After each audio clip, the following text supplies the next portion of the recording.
James Talks Sport.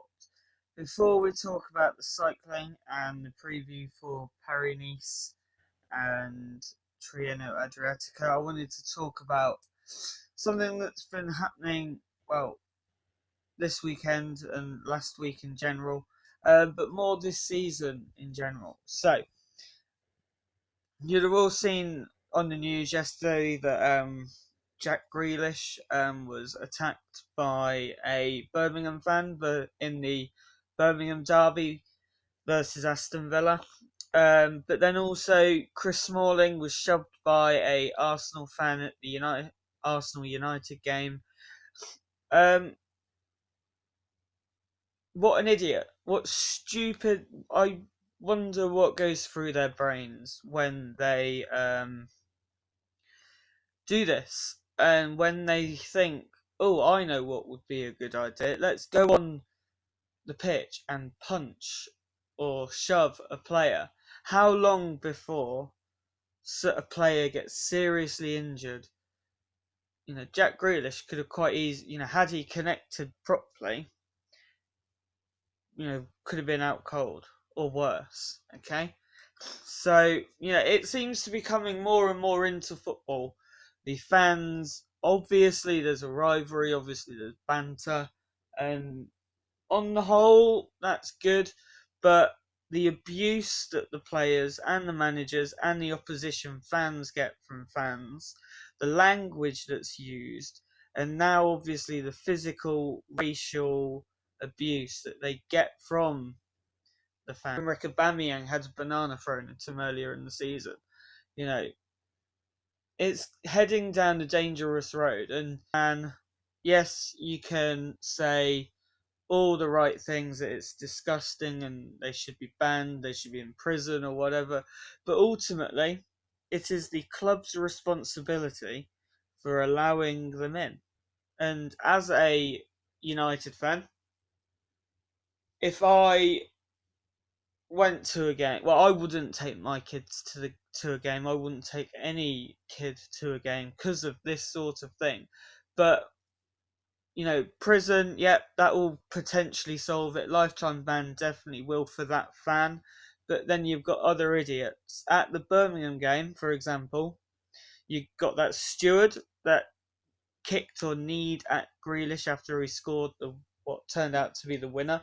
You had the fan that punched him, cheered off, and he was blowing kisses to the crowd. So you've clearly got plenty of other idiots. The only way I can see it is if you pinpoint all of the ones that clapped and went, yay, well done to him.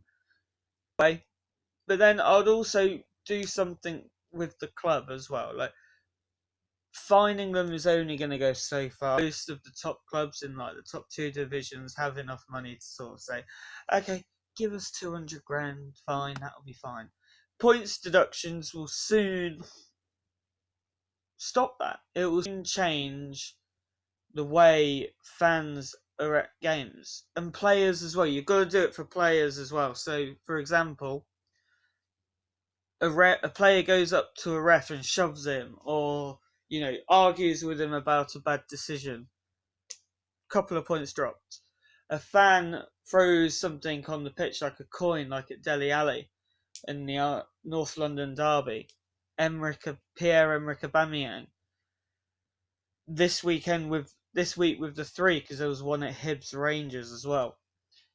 Points deduction. Just say, okay, you won. We'll drop 3 points. We'll drop a point, 2 points, or whatever.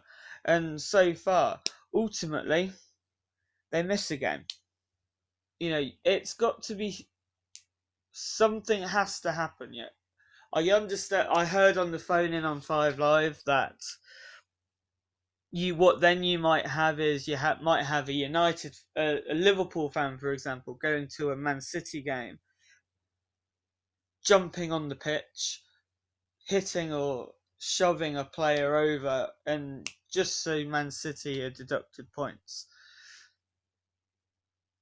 How likely is that going to happen? I don't know. I highly doubt that would happen.